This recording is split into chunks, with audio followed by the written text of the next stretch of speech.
Hello everybody and welcome back to QuipScope. It's the show where we take a look at a new game that has just come out. My name is Ben and I am joined by senior editor for TripleJump, James Jenkins. Hello James. Hello.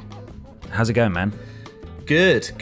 I'm a little bit tired, to be honest. Are you? Why's that? Maybe because I spent all night playing Cyberpunk. I feel like I need a digital Keanu Reeves to yell at me to wake the flip up, you know? Wake the flip up, James. Yeah, it's time to go to school. There are videos to edit or something like that. So you've got Cyberpunk 2077. It's finally come out.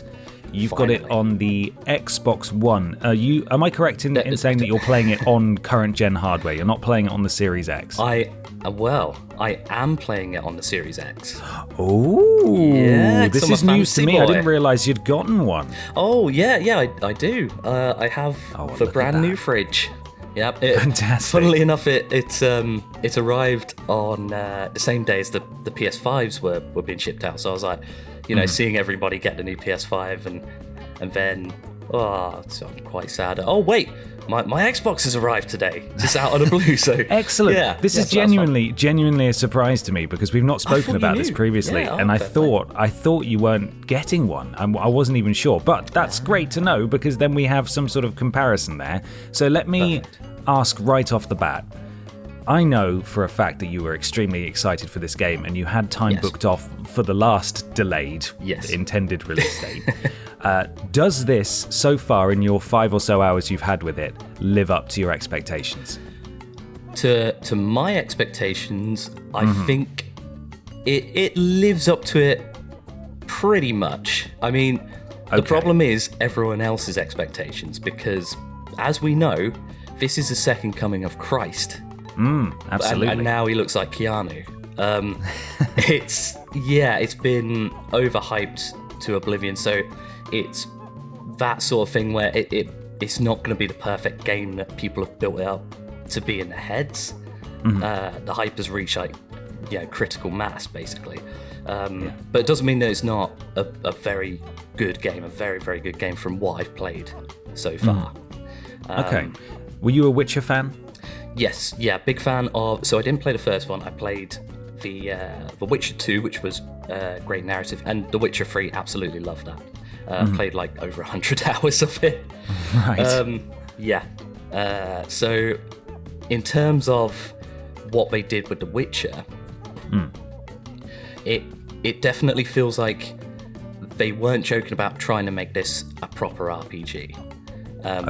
And this might surprise a lot of people who have been watching like some of the trailer footage, but not all of like the pre-release hype, because it makes it out to be like this really slick, shooty, bang, like sci-fi FPS, when there's a lot of just walking around and talking with people and just, Roleplay. Yeah, in a sense, apart from the fact that you cannot change your name, you have to be V.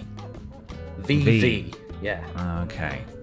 That's not so bad if you have to be V. I suppose there are worse things. Like you sort of invent a last name. You know, like how I'm trying to remember what it was now. There are Mass very Effect, where it's like you can pick a first name and it's like Commander Shepard. Yeah, that's it. And they all still call you Shepard. Stuff like that. So it's it could be worse. I don't know if you can pick a first name in this, but that's fine. You're V now. Exactly. And that's it. So, you're 5 hours in. It sort of lives up to your expectations. It's not just about the shooties. There's a lot of talking and character building and stuff like that. Before we perhaps get into what you're really enjoying about it so far, it's the internet being what it is. Everyone's seen the glitches and the bugs and the downgraded. Certainly, the console versions are downgraded. I know they vaguely promised a full native PS5 and Series X release next year at some point. But we're playing current gen versions on next gen hardware, and from by all accounts, it seems to have been downgraded quite a lot. Is that true to your experience? So obviously it would have been a nice sort of experiment to try it out because I have the original, the full fat first edition Xbox One. And that's part of the reason why I wanted to get a Series X, because I didn't upgrade before. it would have been nice to sort of test the waters on that. And from what I've seen, it doesn't like those original flavors of PS4 and Xbox One, which is a shame. But it does seem to run fairly well on the Series X at least. So yeah, it looks quite nice, but like you say, this is officially just like a sort of previous gen, if you like, current gen, however you want to say it, version. It's not the fully optimized version that's coming out next year, so it doesn't look as shiny and as beautiful as, say, Assassin's Creed Valhalla, which has, like, I've been playing quite a lot of that and has actually blown me away with the visuals. It is still a very nice looking game. It runs fairly well in terms of, like, it not quite 60 FPS sometimes, but it gets pretty close. Problem is there are the bugs as well, so I've been quite lucky in that there's not been a whole lot of bugs that I've come across so far. So, like, a few sort of, a little bit of lack of polish here and there. So some animations looking a bit odd, characters sort of snapping into, your next animation cycle, that sort of thing. Right. It froze up a couple of times for a good, like, 10, 20 seconds, which I think I actually got some footage of that, so hopefully could show that. But yeah, that was quite worrying. And it also just straight up hard crashed, like switched off the entire console one time. So that was fun. What were you doing before that to make it hard crash? The most intense thing. I was going from one menu option to another in my pause menu. Someone needs to stop you. I know, it's wild. To be fair, I was also recording and talking to someone in a party at that point. So yeah, it just couldn't handle it. It's too much. That is too much. But yeah, so other than that, it runs okay. Yeah, other than that, I've not had many issues, luckily. But again, that's a new generation of consoles with some of the sort of, the basic console upgrades applied to that. So it does run a little bit smoother. Actually shows up the textures, unlike what is apparently happening with the original ones. So the original consoles. Cool. Well, so talk to me then about how much you've been enjoying it so far, because as I said at the beginning, this is a game you've been looking forward to for a long time now, and it seems to sort of meet your hype so far. What have you been up to in the first few hours? Have you been sticking with the main story? Have you been going off and doing side stuff? Is there a great deal of flexibility in what you can do in the opening hours, or are you sort of funneled down the middle? What's been going on? I'll tell you what, I feel like, having played about sort of 5, maybe 6 hours, I haven't even scratched the surface, to be honest. Right. A lot of that was character creation, not gonna lie. But yeah, let's start on the character creation. Yeah, I obviously have spent way too much time on this. The big news is that you can customize your Wilson, obviously. So, or your lady parts. That's important. And you can go without either, if you'd like. Character customization, it's good, but it's not the insane levels of, again, overhype. Just go in with reasonable expectations. It's not the best customizer out there. Like, there's a decent level of options, but it's kind of like a list system, so you pick, like, hair type 1, hair type 2, hair type 3, all that sort of stuff. And there's no, like... You've not got many sliders? No, there are no sliders like Dark Souls. I was very disappointed, because I wanted to go, you go full max one side or the other for a proper Dark Souls character. Slider, you got to do it. Yeah, to create some horrific beast. And it doesn't have like a sort of Fallout style, grab a bit of the face and jig it around sort of thing. Also, you've got like various different colours for your hair. The hair choices are very funky, I will say. Oh yeah? There's some real extreme options there. More hair than face in some respects. Okay. In terms of, I think the other thing that is getting some headlines right now are the options for like transgender style characters. So it's not super in depth. People will still call you like him or her based entirely on like your choice of voice. So that's not the most flexible, which is a shame. But right, so it's mainly just a genitalia customization thing then, rather than and sort of pick different identity thing, right? Okay. But yeah, I mean, at the same time, they have at least made a lot more effort than many games to include that sort of freedom. So going into the game itself, so I picked. So you've got 3 life paths that you can choose. And that's kind of like, your origin story. You got Nomad, Street Kid, or Corpo. And I went for Corpo because I quite liked the idea of starting being out... rich. Being rich and just a horrible person. Starting out as part of the problem in this corporate-driven, hell. So that affects, the start of the game, but that starting bit didn't last nearly as long as I expected it to, which is quite surprising, actually. So I can only assume that there are different branching quests or side quests later on, but I'm not too sure in that respect. Okay. The start of the game as a corpo was quite cool. So you got overlays on your screen saying stocks, stonks, and stuff like that. So you really feel like a bit of a corporate arse, if I can use some strong language there. Go on then. And you... so... interestingly enough, there is a character called Jenkins in this start bit, because of course there is, yes. Excellent, it's you. It's me, and he's a real dick. Oh, wow, just like you. Yep, perfect. It's uncanny, really. No, it's weird because I've noticed this in several... It's probably just me that's noticed this, but several games have this, and every time there's a character called Jenkins at the start, they get killed right off the bat. Right. I just want justice from other people. That's all I really want, to be honest. And there was no justice here? Is that it? This is different. So obviously, if you're worried about spoilers, that's not a spoiler. I have no idea if this guy dies or not. Okay. But I'm not holding It's that much likely, hope. though. It's Exactly. likely. Just by virtue of his name. Exactly. Yeah, poor guy. Getting into it, you do the sort of early mission bits and get into the proper sort of starting missions fairly quickly.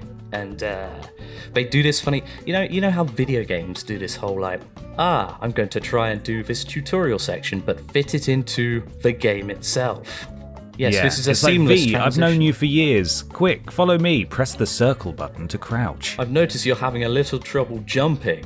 If you can press the A button. It doesn't actually do that. It gives you what actually fits in quite well to the setting itself. It just gives you this virtual reality thing that you can just jack into this virtual simulation, and you're in this sort of VR training bit, and you do a bit of it does a fairly concise job of explaining your basic combat, stealth, and hacking, which is pretty cool. I thought that was quite a nice touch. In terms of the actual action, the meat, the gunplay and combat, it feels pretty good. The guns, I've got very basic weapons so far, but they do feel pretty great to shoot. I haven't got anything fancy yet, but you can also hack things, so you can slow down time to give you a bit more breathing room to select different hacks, and you can choose to do various different cool things, like blinding enemies, exploding their grenades in their pocket. Other things like that. There's a breach protocol. So I think it's called a breach protocol, which grants a certain bonus sort of weakness during the next minute or 2 minutes or what have you. And that brings up a separate hacking mini game, which does look confusing at first, but it's not too bad. It's picking the right sequence of numbers. There's stealth as well, which seems pretty standard stealth from what I can tell. I don't know, you might get magic invisibility cybernetics somewhere down the line, kind of Deus Ex. But I did have an issue. I said the gunplay felt really good. It didn't feel good at first because I had an issue with the controls on a gamepad, a controller. With the aiming with the sticks, it felt really off. It might have just been me, but there was this a lot of games have this sort of turn acceleration, or they might call it something different, where if you turn for a certain amount, it'll speed up. That felt all out of whack. You're turning at one speed, and then suddenly you're speeding up rapidly. You're like a Call of Duty whiz kid doing 360 no scopes. It's like a Beyblade, mad. Yeah, like a blade. I mean, if you're looking at footage where I'm sort of aiming it looks like I'm drunk, that's probably why. Right. Did you just get used to that then, or did you change? I changed it. I went in and fiddled around quite a bit with the settings, but there are quite a lot of different settings that you can change. So you can change like the stick dead zone and stuff, and it's quite in depth for that. So that's pretty good. Okay. Once that was sorted, it felt a lot better. Excellent. All right. Glad to hear that.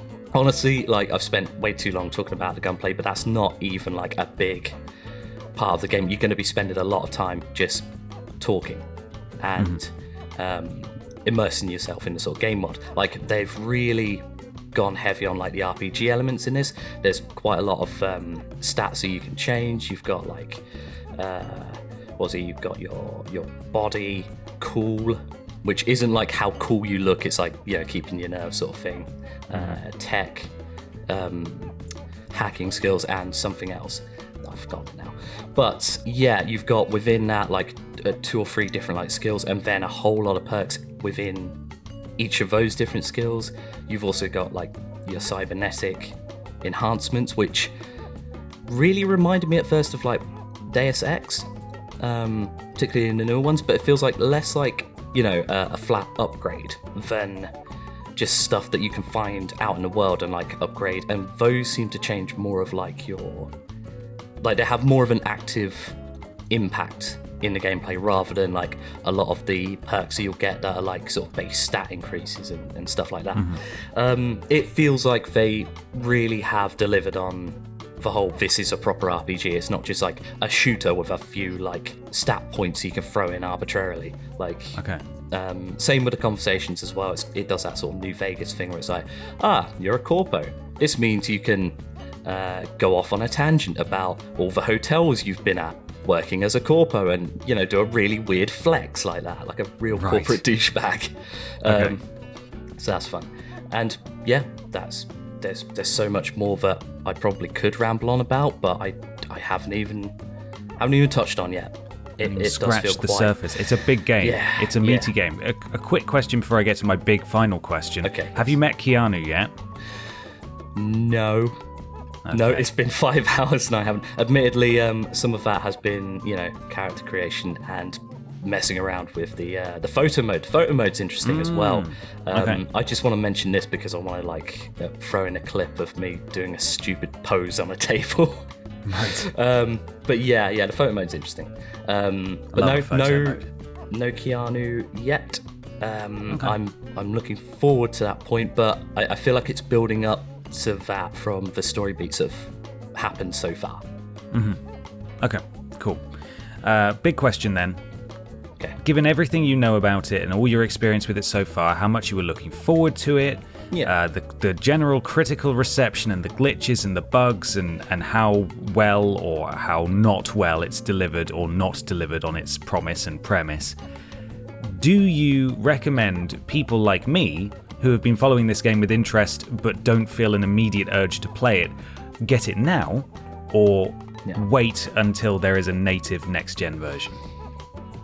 That is a good question. I would say if you are not very excited about this, and some of the bugs like that will inevitably happen, like you're not able to sort of overlook that, then I'd say wait. I would say sort of wait a little bit, maybe not even until the next gen version, but at least until they sort of patch things in and include some additional extras, as CD PROJEKT RED do tend to do with like little free DLCs. Yeah, I'd say it's worth waiting a little bit, and yeah, it'll just hopefully run better, and even if you wait for the next gen version, it'll really take advantage of the hardware. So awesome. Okay, well, Cyberpunk 2077, more like Cyberpunk 2020 because it's out right now. Yeah, more like 2020 because the dystopia, the corporate dystopia is happening right now, and it's dangerous to even go outside. Yeah, that's too real. That quip was too real. I didn't like that one. Okay, scary. How about I've got one. How about Cyberpunk? More like Cyber Fun K. Fun, okay. comma K? Question mark? As in, fun. Like, it's fun. Okay. Okay. Yeah, I like that. That's good. That makes me feel safer. Okay. put the blinkers back on. I don't want to look at the world. More like cyber flunk, because you'll flunk all your exams and work. Yeah, don't get this if you have exams. Don't you be doing it, it'll take over. Don't be doing that. Well, fantastic. James, thank you so much for coming on and talking to us about Cyberpunk. Thank you for having me. It's been a pleasure. I hope you continue to enjoy it. I hope so too. I hope they fix a lot of the things, and I get to finally meet Keanu. Oh God, I can't wait for you to meet Keanu. My breathtaking boy. Thanks for watching, everybody. We'll see you next time. Bye. Bye.